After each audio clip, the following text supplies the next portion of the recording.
Do you want to know what gets in our way? It's a mindset that we aren't even aware of, and it's controlling us. Stay tuned to find out more. Negotiations don't just happen in the boardroom, they happen in everyday life.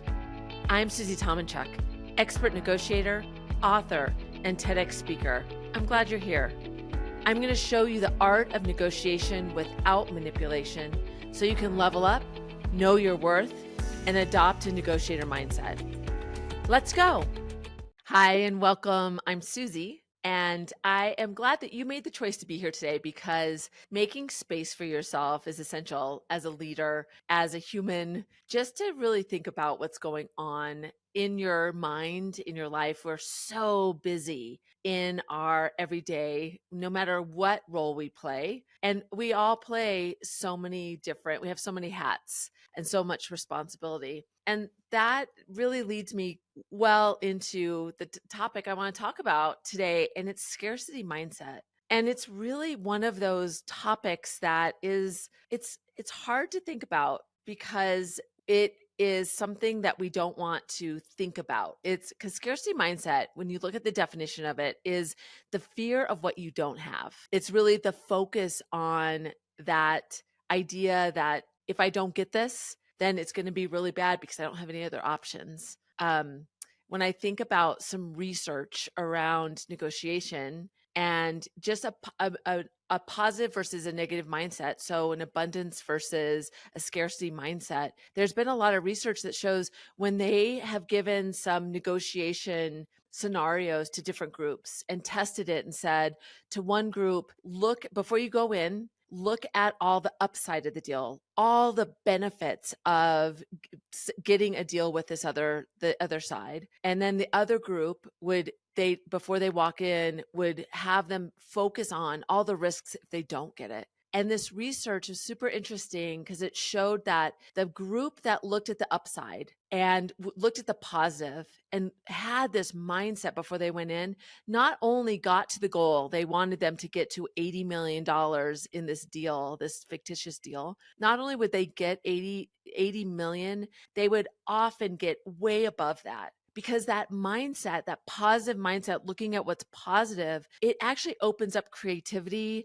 It doesn't make you feel like, oh my gosh, I have to have a deal. So it creates confidence, and it allowed them to really kind of shoot for the moon as it relates to that negotiation. And the other group, the one that they had them look at all of the negative things, all of the bad things that would happen if they didn't get a deal, they would sometimes hit really close to the 80 million because they had a finite goal that they needed to get to, but it was really a struggle to get there. And those people's experience was not as good as the other side. So this mindset is real. It's been proven. And we've talked about BATNA, which is the best alternative to a negotiating agreement. And that's such an important factor of the confidence. And that is, what are your other options? A scarcity mindset is driven from not having a lot of different things that you can go to in case the discussion doesn't work out. So this topic is really dear to my heart because it has shown its ugly head to me a few times in my experience as a professional, as a negotiator. And I'm going to give you those examples to get you thinking about how you may naturally go into a scarcity mindset and not even be thinking about it. So stay with me. I'm going to give you a little bit more color around some stories that came to mind for me and how I really discovered what I need to shift to make sure that I'm not falling victim to a scarcity mindset, and I'm really able to benefit from really opening that up and looking at it from an abundance mindset. So stay right where you are. I'll be right back.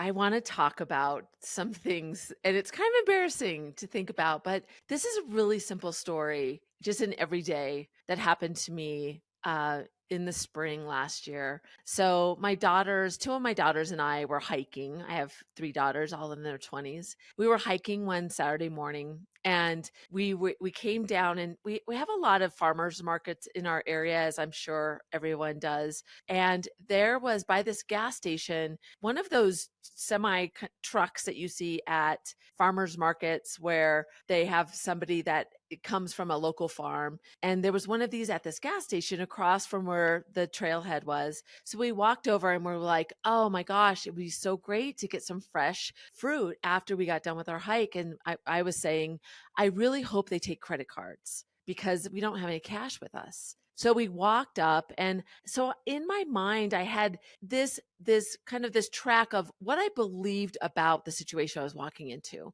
So I believed, because it looked like one of those farmers markets, that it was like 4 guys. They all had just come in from picking this fresh produce, and they all work every day on this farm. And so I was super excited. So we walk up. The first thing I ask is, do you take credit cards? And they said yes. And I'm like, okay, great. Now let's figure out what we're going to buy. And there was these little baskets of fruit with like blueberries and strawberries, and just as a collection. And I remember looking at them going, I don't really like all those fruits, but I, again, saw these baskets and thought, that's what they're selling, that specific basket. I never thought about asking for something different. So I pointed to one. I remember thinking in my head, it doesn't look that great, that fresh, but it must be good. So he put it in a bag, and I just handed him my credit card. And as I did, he goes, okay, that's $15. And I didn't really click at that moment what I was buying for $15. So we ended up walking away. Well, as I'm walking away, I start thinking, wow, this is so funny, $15, and this doesn't even feel like a pound of fruit. And I started thinking about my grocery store prices and all that. So I look into the bag and notice that the fruit is kind of like bruised and doesn't look great. And then I pull out a piece of fruit, and I think it was an apple or a pear or something. And on it was one of those stickers from the grocery store. And I was just so flabbergasted by the experience. Got in the car and left because I felt this bit of responsibility that I was victim to this mindset that I believed. Nobody told me. They didn't tell me they came from a farm. They didn't tell me that this fruit was something they picked that morning. They didn't tell me I had to take the basket, or I couldn't take things from around or select what I wanted. They didn't tell me that there was no negotiation for the $15. There were just a lot of things, and especially as somebody that talks about negotiation and these situations, I realized what a set mindset I was in. There were things that I believed about the situation that didn't allow me in that moment to question anything. That's why I think it's so important to focus on where you might be clicking into this without even thinking about it. These assumptions that we make give us also a scarcity mindset because it's the belief system that we have moving into it. And if I would have thought about the alternatives, we could have easily gotten to our car and drove 5 minutes to a grocery store, saved money, picked exactly what we wanted, and of course, used a credit card. But in that moment, I didn't think about options. And this was such a great experience. Plus, I'm with my daughters and the whole thing. So you get it. I just,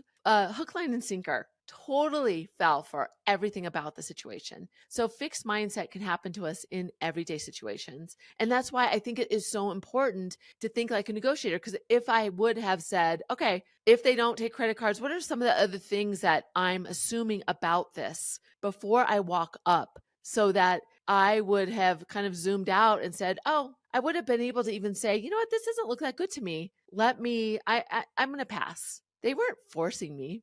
So that was one of the things that happened to me recently. But I also remember in a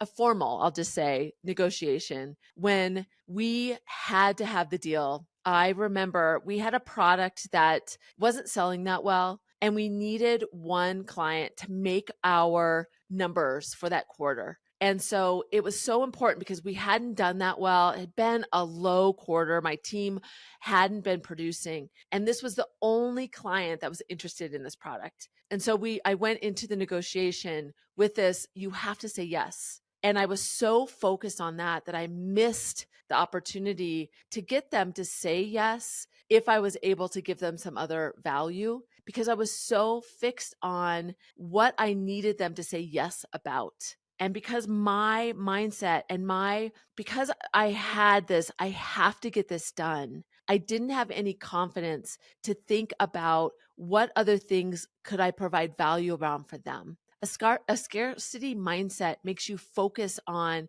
the goal itself for you. And in a negotiation, in a difficult conversation, in any situation, the action of understanding what's important to the other side, the interests of the other side, helps them feel good about the deal. It's really important, and a scarcity mindset keeps us in our seat. So I didn't get the deal. And they went to somebody else who had exactly what we had. But I think that organization was better at being focused on them and not what I needed, what we needed to get. So scarcity mindset can get in our way. And even in a formal negotiation, thinking about what our options are so that our emotions are not tied to the yes. Our emotions are a little more objective, to be able to take the time to observe what's important to the other side, consider what are the other factors at play,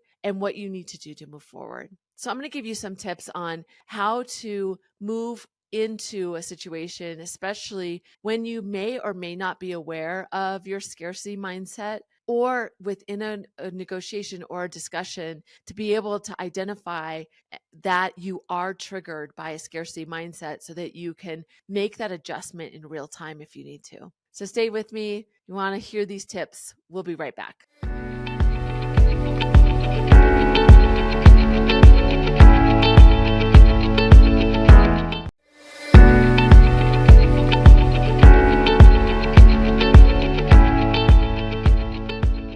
Hey, welcome back. So the first tip I want to talk about is just getting in your own head and taking the time to consider all the different situations that you're moving into. And if it's something unexpected, like seeing that farmer's market, like for me, making yourself stop and consider the situation you're moving into so that you don't make assumptions that are not real. And this also applies to meetings that you're going into for that week, for the day. So making the time to look forward to your day of meetings, your day of conversations, to consider what are your assumptions about that. And a part of that is, what value are you bringing to that situation? We don't understand our value as much as everybody does around us. And so we often take less of a stance or a strong approach because we allow ourselves to does not understand our value in the situation. So looking at that, your value is one way to, as you're moving into any situation, it increases your confidence to know how maybe the other person sees you, how they understand your value in that situation. And when you understand your value, if I would have thought about with the fruit stand, my value was I was a customer of theirs. So I had power and leverage in that. What is your value to the situation that can shift your ability to face a scarcity mindset? And planning for that is my first tip. Tip 2 goes well with that first one, and it's taking the time to consider what your alternatives are. And so when we prepare for things, being able to even think about the grocery store, in my example, was an alternative to that place. What are the things that you could consider, even if you don't want to take them? When you have these alternatives, it does bring down the emotions, even the excitement. We were excited about that farmer's market and getting fruit together and enjoying that together. We almost had this view of what our future state would be like.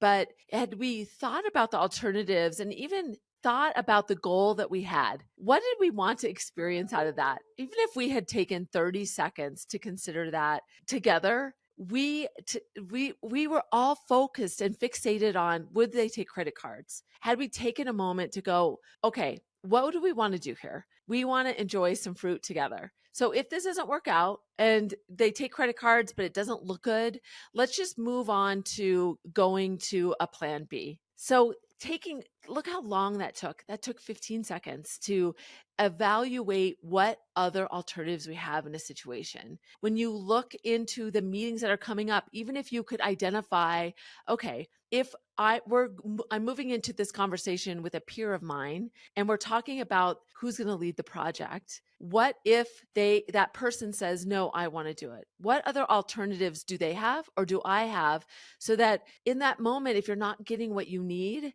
you're able to shift into, well, here's another alternative. How about this? So always prepare and consider what alternatives are available to you, so that in the moment or before, you can really get out of that scarcity mindset and increase your confidence. Tip number 3, if you followed me at all and you know my PACE framework, you won't be surprised. PACE is prepare, aware, close, and evaluate. And this one is E for evaluate. It's really important for us as leaders, as professionals, as humans, as whatever we do, to take time to reflect back on what went well, what we've learned, and how we show up in different situations and scenarios. Sometimes we are so automatic when we go into the strengths or the things that we do, that sometimes we don't notice when things go well, or when we even click into that scarcity mindset and we didn't even realize it. It took me, I realized what happened, not exactly in those moments right after I walked away from that that fruit stand, because I didn't want to face myself in that moment, because I was kind of ashamed of myself for falling for it. But after a few hours, I was able to zoom out and look back and really evaluate all of the factors that happened to me in that situation. And it allowed me to have more context into future situations. So when I get into a retail situation like that now, that experience has enabled me to feel stronger about kind of my rights and my value as a consumer. It allowed me to see myself and where I failed. Fine, I failed. How am I going to change that in the future? And that way I don't become victim to that scarcity. I don't lower my value. I consider my value. I'm thoughtful when I move into something, and I evaluate it at the end to make sure that all along the way, good or bad, I'm taking some value from it to benefit my future self. So the tips that I want to leave you with is to prepare, to consider your alternatives and how you're going to move into it, and then evaluate what went well for you. Look back and make sure that you do that, so that you can become more just automatic with adopting a negotiator mindset. All right, I'm going to I'm going to challenge you to stop, start, and continue as we move forward. So stay right here.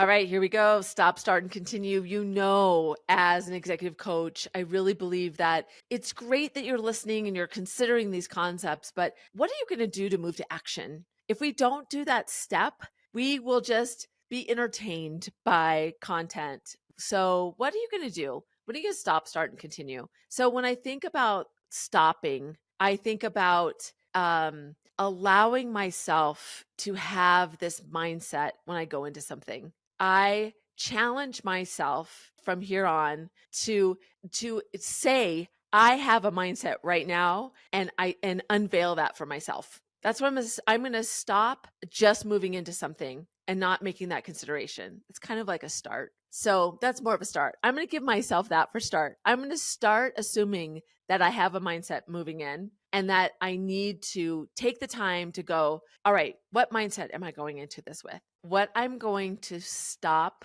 doing is I'm going to stop myself when I go into a situation and I'm feeling, because I always feel a little bit intimidated by the person in front of me. Like, I don't want to let them down. So I'm going to stop allowing that to inhibit me. And I think about that guy that was across from me, and I didn't want to let him down. He was sitting there, he wanted me to buy, but that doesn't matter in those situations. And so I need to stop allowing that other person to inhibit my courage to say no if it doesn't fit me. So there you go. I got a stop. That is my stop for today. And then continue. I want to continue talking about this and practicing this on a regular basis, because I think there's so much power in just identifying this and being able to understand sometimes the scarcity mindset manifests itself in emotions. And so being able to identify that in the moment is powerful. And so I'm going to continue to be very aware of that,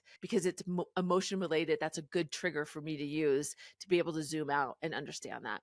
So what are you going to stop, start, and continue? And maybe you need to think of the start before the stop, like I just had to do. I had a friend, I thought I would share a quick little tip that a friend gave me this week. I just love that this community gets so excited about this whole idea of adopting a negotiator mindset that they share stories with me all the time. So a friend of mine was going to discuss a meeting dynamic with her boss's boss, and her boss was going to be there, but he had just given up on the fact that her boss's boss had decided that he wanted certain people on the client side that they didn't have a relationship, his equal, to be in the room. And she was trying to convince him that you need to work your way up the organization before you ask the most senior person to a meeting. And he was just dug into this situation. So her and I talked about surprising him on a different approach. And I talked about surprise and anger as two emotions in the last episode. But in this context, it was really interesting. I said, instead of taking the same stance you did to really reiterate your point, go into the conversation and listen to him. Let him feel like you agree to that final state you need to get to. Help him think or believe that he convinced you in that moment to take his stance. And then after he has that win, go into it and explain your position. And I was so thrilled. We were just talking about that. And I was so thrilled the next day to get a text from her. She had thought that it was going to go bad as it always did, but she reported, she was so excited. She goes, I killed it. I did it. He didn't. It wasn't like she was being manipulative, but she took a different way, a different route, and she was successful. She used surprise to change. Without knowing it, he was surprised that she took this stance. It was something that was not familiar to him. He was ready for all of the same arguments. So she took away his ability to use his arguments as a weapon, and they found a way to collaborate and really move through to a good solution. And he was really happy as well. So thanks to my great friends. Please share your story with me so I can share it here as well. If you want to know more about working with me or what I'm up to, head over to Negotiation Love. I'd love to hear from you. You can also give me your story there. Don't forget that negotiation is more than a skill. It's a mindset. So until next time, I'll be here. I hope you will be too.